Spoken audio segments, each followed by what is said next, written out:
Maka saya dianggap melarang anak taat pada orang tua. Iya. Maka dibilang ustaz sesat saya.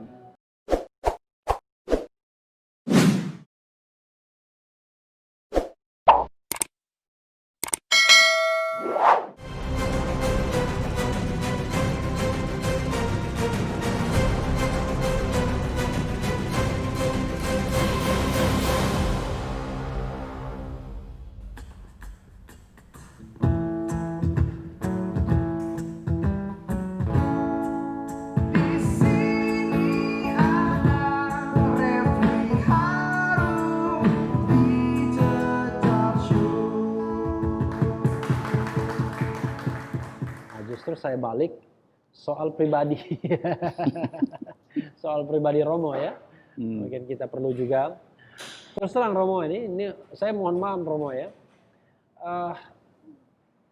Saya pribadi ya mungkin buruk ya mengikuti perkembangan orang-orang DPR. Tapi kalau kita nyebut DPR itu ya orang sangat terkenal sekali, misalnya duo F ya kan, Fahri Hamzah, Fadlizon. Orang yang dianggap sangat kritis dengan pemerintahan Jokowi. Fahri Hamzah sekarang tidak lagi di DPR. Adanya Fadlizon yang masih terus kritis ya. Sekarang ada Romo Shafi'i, ya kan?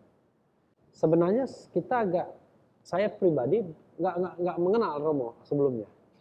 Makanya saya bilang saya buruk pengetahuan saya tentang anggota DPR itu ya. Jadi, tapi sekarang Romo muncul sebagai orang yang berani bersuara lantang terhadap rezim. Berani menyatakan sesuatu yang luar biasa kan. Tiba-tiba orang sekarang mulai kenal Romo Shafi'i. Nah, karena itulah saya ingin mengenal Romo lebih baik gitu. Romo dapilnya Medan ya?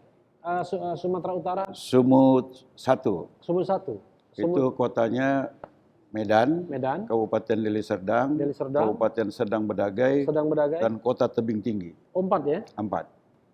Sedang berdagang gitu. Saya ingat kalau Serdang Bedagai itu saya bilang sedang berdagang. Dulu itu Kabupaten Deli Serdang, Pemekaran. Okay. Pemekaran ya. Yang jelas itu dekat bandara ya. Ya, dekat bandara. Dekat bandara kan. Bandara itu Deli Serdang loh. Deli Serdang. Ya. Nah, itu berapa anggota DPR? 10 ya? Setiap dapil 10. 10 ya? Ya. Dari 10 itu siapa aja yang ini? Kalau dari Gerindra ada 2. 2. Saya dengan Pak Muhammad Husni. Muhammad Husni. Iya. Kemudian yang lain? Dari PDIP itu tadinya Yasona Lauli. Diganti dengan Irmadi Lubis. Ya. Dengan Sopian Tan. Oke. Dari PKS itu ada Pak Tifatul Sembiring dan Hidayatullah.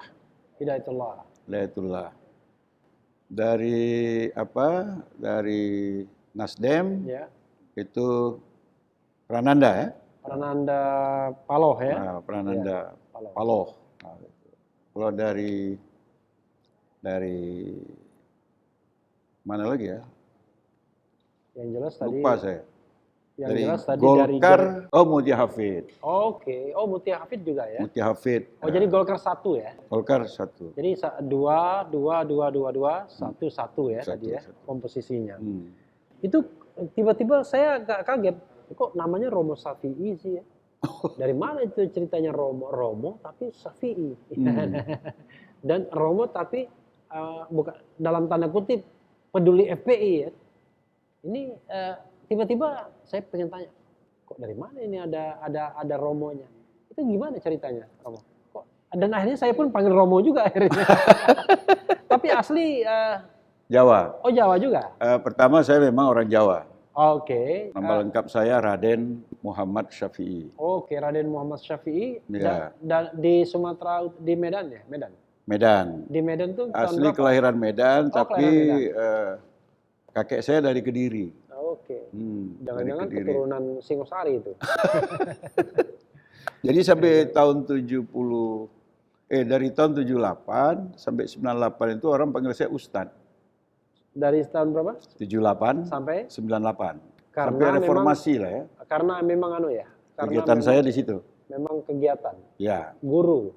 Guru agama. Guru agama. Dan Ustadz keluar kampung, masuk kampung. Oke. Gitu. Sama Ustadz Tengku Zulkarnain kita satu profesi di Medan. Oke, akap ya. Antar kampung, antar provinsi. Antar.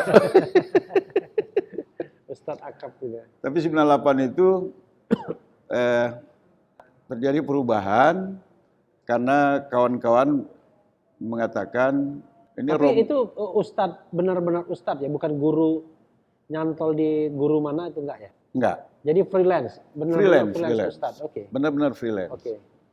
Dan saya tidak anggota NU, Ya. tidak anggota Muhammadiyah, Ya. tidak anggota Al-Wasliyah. Oke.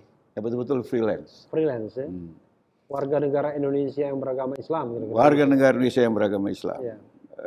Tahun 98, kawan-kawan bertanya ketika ada pemuka agama lain yang dipanggil Romo. Iya. Dia tanya kepada saya, itu memang budaya agama mereka atau budaya Jawa itu Romo? Saya bilang itu budaya Jawa. Maka mereka bilang, supaya orang tahu bahwa Romo itu budaya Jawa, Ya. maka kami ingin menjawakan Ustadz dengan memanggil Romo. Siapa? Mas Adi? Masa di Medan. Masa di Medan. Jadi sejak 98 sampai sekarang, saya dipanggil Romo.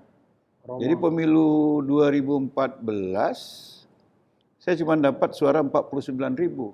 Ya. Karena waktu orang mencoblos, Romo ternyata nggak ikut. Oh nggak ikut, bingung orang. Karena nama saya Raden Muhammad Syafi'i. Iya. Maka di pemilu 2019 kemarin, Pakai tanda kurung. langsung ditabalkan di Pengadilan Negeri Jakarta Selatan. Oh, oke. Jadi sudah berubah namanya? Romo. Jadi Romo Syafi'i nama? Nah, Romo Raden Muhammad Syafi'i. Oh, Romo Raden Muhammad Syafi'i. Iya. Oke, jadi resmi ya? Resmi. Tapi 2014 kan terpilih juga akhirnya? Terpilih. Tapi suara minim. Ya. Kalau 2019 suara? 2019, kalau dari C1 itu 217.000. Kalau Tapi di KPU 125. biasa itu ya? Biasa. Jadi tiba-tiba suara ditilep entah di mana itu kita nggak tahu juga ya. Kita nggak Tapi tahu. tetap kursi nomor 1? Enggak. Kursi nomor 2? Nomor, Maaf, kursi kalau di partai nomor 1. Ya, kalau di partai Tapi nomor kalau di dapil kursi nomor keberapa? 3. Oh, ketiga, kursi ketiga ya. PDIP, PKS, Iya. saya. Oke. Sebelum masuk politik, Gerindra sebelumnya pernah di pernah di partai lain? Romo? Jadi kalau dilihat penampakan, Iya. saya berasal dari 3 partai. Oke. Tapi kalau diikuti, Iya. itu sebenarnya dari 1 partai aja. Saya pernah DPR Medan dari P3. DPRD Medan. Tahun berapa? 97, 98, Habibie, masa pemerintahan Habibie. Oke, 97, 99. Ya. Kemudian pecah P3 di pusat Ya. antara Pak MZ. Kejen MZ Ya. dengan Wapres. Ya. Saya ikut Jenin MZ. Oke. Jadi P3 Reformasi. P3 Reformasi. Oke. Yang kemudian berubah menjadi Partai Bintang Reformasi. Ya. Sekali pemilu bisa mengantarkan 1 fraksi ke DPR RI. Di pemilu yang kedua tidak lolos PT. Oke. Jadi waktu PBR itu Saya lolos? anggota DPR Provinsi. Oh, DPR Provinsi ya. Sumatera DPR Utara. Provinsi. Tapi pemilihan nasional tahun berapa mulai ikut? Ya, sejak 2009 ya. 2009. Oh, yang 2009 tapi partainya tidak lolos parliamentary threshold. Ya. Tapi Romo dapat 2004 ya, 2004 2009 itu lolos. 2009 tak lolos. Enggak, maksudnya 2004 2009 Romo enggak anggota DPR kan? Provinsi. Oh iya ya. Oh iya, artinya anggota DPRD provinsi kan? DPR pusat mulai kapan ikut? 2009. 2014. Oh, 2014 itu pertama. Jadi saya habis DPR Medan 5 tahun, Ya. balik kandang. Iya. DPR Provinsi 5 tahun, kemudian 5 tahun balik kandang. Nah, baru ini di DPR RI yang nyambung 2 periode. Oke, jadi 2000 kalau pertama kali 97 ya. 97 99 dari P3. Ya. 99 2004 Kosong. kosong. 2004, 2009 provinsi. provinsi. 2009, 2014 14 kosong. kosong. Provinsi juga itu sebenarnya. Ya, kosong. Kosong, tapi provinsi juga ya nyalonnya. Enggak, DPR RI. Oh, DPR RI. Kita dapat 75.000, Ya. tapi Partai Bintang Reformasi nggak lolos nggak lolos PT. Tapi dapat kursi itu sebenarnya. Dapat Ya. Jadi 2009-2014 itu kosong karena tidak lolos PT. Tidak lolos PT ya. Waktu itu kan ketuanya Bursa Zarnubi. Bursa Zarnubi ya, Wong Kito Galo. Saya wakil ketua umumnya. Oke. Dia ketua umum, saya wakil ketua umum. Oh iya. Jadi wakil ketua umum. Jadi Bursa Zarnubi itu 3 saja, Wong Kito Galo, Wong Kito Gilo, Wong Kito Galau. Saya kebetulan dari Sumatera Selatan. Tahu saya. Ya. Jadi Wong Kito Galo, Wong Kito Gilo, Wong Kito Galau ya. Jadi mau menjelang pemilu 2014, ya, kita mengadakan Rapimnas, disepakati partai gabung ke Gerindra. Oh, PBR gabung ke Gerindra. Jadi kan saya dari P3, ya. P3 Reformasi, ya, PBR, ya PBR itu kan P3 ya. Reformasi, ya. Partai Bintang Reformasi, ya. Gerindra. Sebenarnya satu alur aja sebenarnya. Oke, jadi disepakati bahwa menyalurkan aspirasi ke Gerindra. Oke. Saya adalah ketua tim penggabungan nasional dari Partai Bintang Reformasi. Fadlizon ketua tim penggabungan nasional dari Gerindra. Jadi kita yang naikkan berdua. Penggabungan PBR dengan Gerindra itu dari sisi PBR saya. Oh, artinya sebenarnya Romo orang yang sudah berpolitik, paling tidak berpolitik sejak tahun 97 ya? 97. Artinya ketika rezim Orde Baru sudah berpolitik? Sudah. Oke, tapi memang itu pertama kali tahun 97 berpolitik? 97, ya. Kalau boleh tahu, Romo kelahiran tahun berapa? Saya kelahiran tahun 59. 59 ya? Sebenarnya karena saya malas saja, mestinya kan saya buka dulu. Biar akrab gitu. Tahun 59, tanggal? September. September tanggal? 21. 21 September ya. 21 September tahun 1959. Jadi udah panjang juga pengabdian hidupnya. Tapi secara administrasi 21 Oktober saya. Oke. Oh, secara administrasi 21 Oktober. Jadi dari pengalaman hidup Romo ini, apa yang paling Romo merasa berkesan?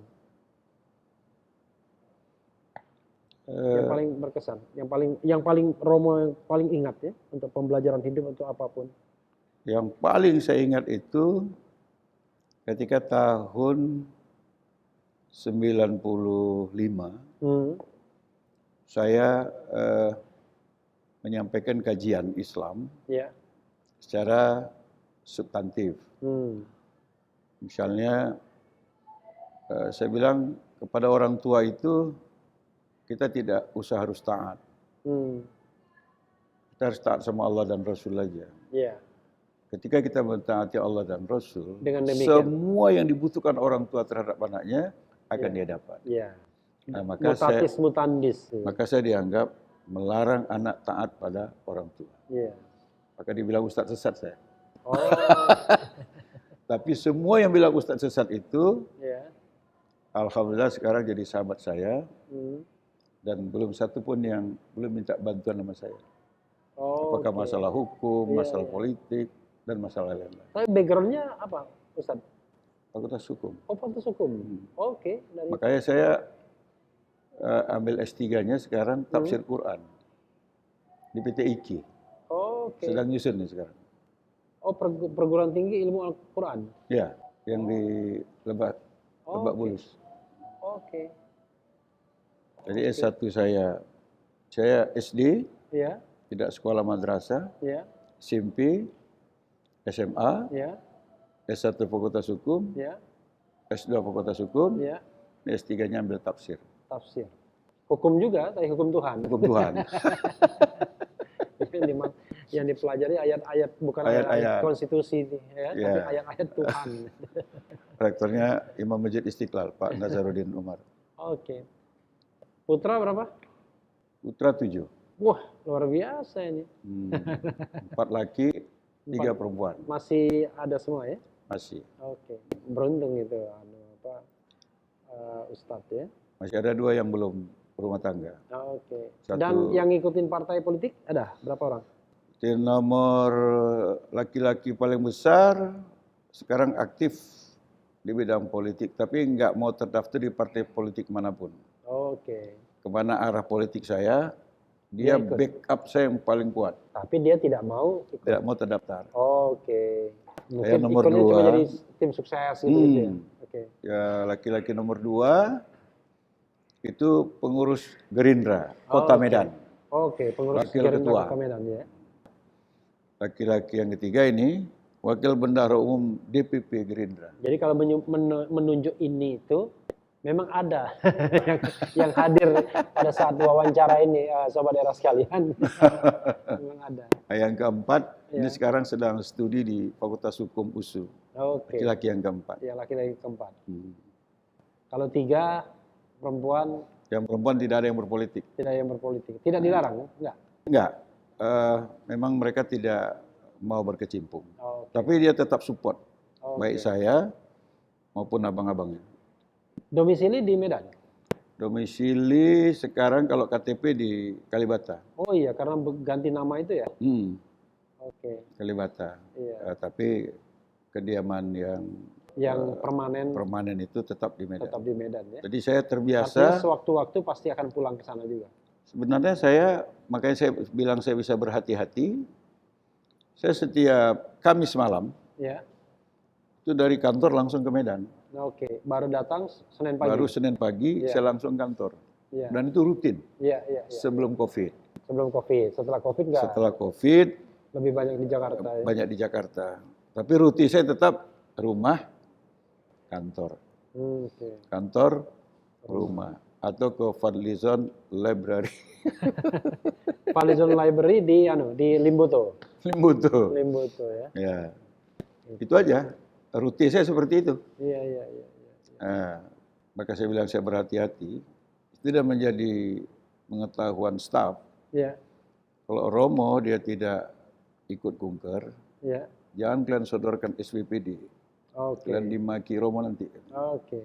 Karena itu dilakukan kepada anggota yang lain. Iya, memang itu udah umum ya. Ngomong-ngomong, SPPD kunker itu berapa, Romo? Tergantung daerahnya ya, tergantung tujuan. Kalau masih dalam negeri, ya kita pulang itu masih ada sisa lah.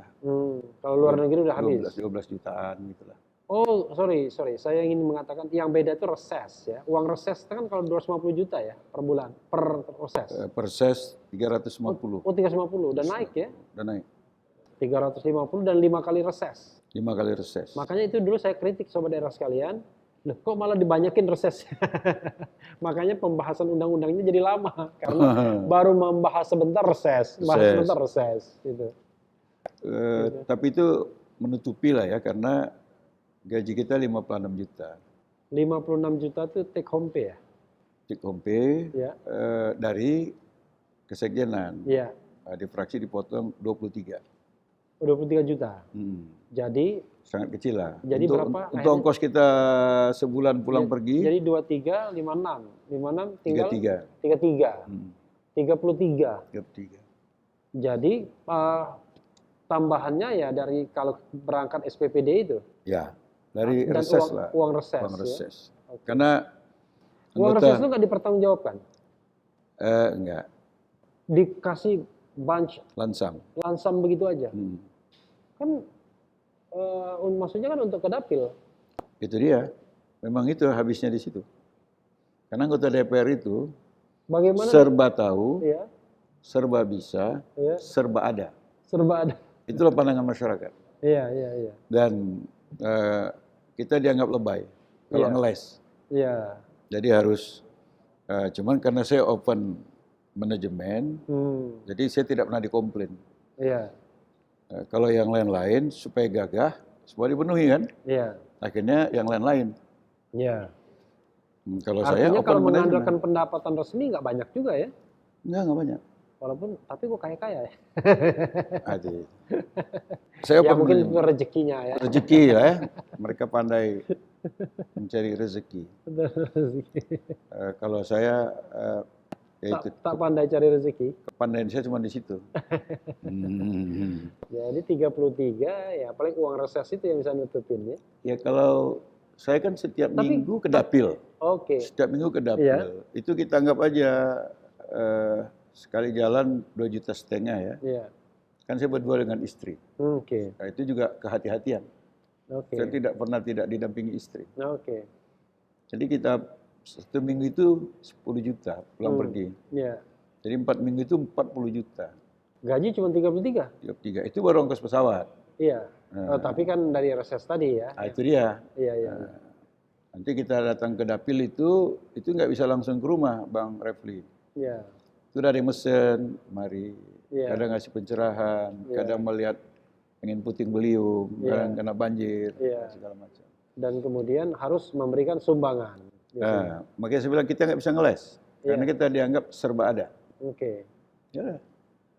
Dan beratnya jadi anggota DPR yang idealis, yang hanya mengandalkan penghasilan dari negara, ya beginilah. Sebenarnya harus punya keberanian mencoba. Karena saya, mohon maaf, nggak pernah kampanye, Bang. Oke. Nggak pernah kampanye sih. Jadi orang kampanye saya nggak kampanye. Oke. Karena kunjungan setiap minggu itu sudah kampanye. Kalau misalnya diterjemahkan kampanye itu sudah kampanye. Iya. Padahal itu memang kunjungan kita dirawat, ke konstituen ya, kita merawat. Walaupun suara hilang juga tadi. Ya itu pihak lain yang menghilangkan. Iya. Dan kita sebenarnya tahu sih, tapi ya udahlah. Oke. Nah, ribut-ribut kita sendiri juga yang ribut nanti. Iya. Apa pesan Romo untuk generasi muda ya? Udah kayak pesan-pesan aja ya. Tapi menarik karena gini, ini bukan apa? Gini, bukan formalitas, tapi memang substantif yang ingin saya katakan. Kita tahu bahwa generasi muda terutama itu kan biasanya paling gampang terpengaruh pada hedonisme. Wah, enak jadi anggota DPR kan? Maka dia akan carilah sosok-sosok anggota DPR yang, wah gila nih kekayaannya ya kan? Sampai ada yang punya pesawat pribadi segala kan? Misalnya kan begitu kan? Padahal waktu masuk sebagai anggota DPR belum jadi apa-apa. Maksudnya belum kaya gitu loh. Lalu kemudian, wah enak nih jadi anggota DPR, dekat dengan partai politik. Tapi di sisi lain Romo mengatakan, wah nggak semudah itu tadi kan? Datang harus ikut sana, ikut sini dan lain sebagainya. Jadi apa pesan untuk generasi muda yang mungkin tertarik mau masuk politik, tapi juga ingin menikmati hidup? Ya kalau kita ingin berpolitik, saya kira politik itu kan pekerjaan yang baik ya. Walaupun ada yang bilang politik itu kotor. Nah, politik ini kan alat untuk mencapai kekuasaan. Dalam agama yang saya yakini, bahwa Rasulullah itu sendiri, dia berdoa kepada Allah agar diberi kekuasaan yang bisa dijadikannya untuk menolong, menegakkan kebenaran, dan orang-orang yang tertindas. Jadi kalau punya keinginan berpolitik, berkomitmenlah terhadap kebenaran, karena memang hampir menjadi fakta umum ya, NPWP nomor piro, wani piro. Tapi saya sudah paling tidak 2 periode terakhir ini berkampanye, saya tidak melakukan itu. Dan saya masih terpilih. Artinya sebenarnya masyarakat kita masih banyak yang ingin politik ini menjadi alat kekuasaan yang benar sehingga menghasilkan kekuasaan yang benar. Walaupun banyak yang NPWP tadi. Karena itu kalian harus memilih untuk ikut pada apa yang sudah banyak dilakukan oleh politisi yang lain atau tetap berkomitmen pada kebenaran. Kalau Anda berkomitmen pada kebenaran, Anda menyelamatkan diri Anda, hati Anda sendiri, menyelamatkan diri Anda, dan yang terpenting adalah menyelamatkan akhirat Anda. Saya kira bahasa akhirat ini harus lazim dibahas di dunia politik. Supaya kita merasa yang kita lakukan akan kita pertanggungjawabkan. Amin. Iya. Terima kasih Romo Shafi'i ya. Kayak ceramah Ustadz ya. Udah kelihatan Romonya kalau dia terakhir ini.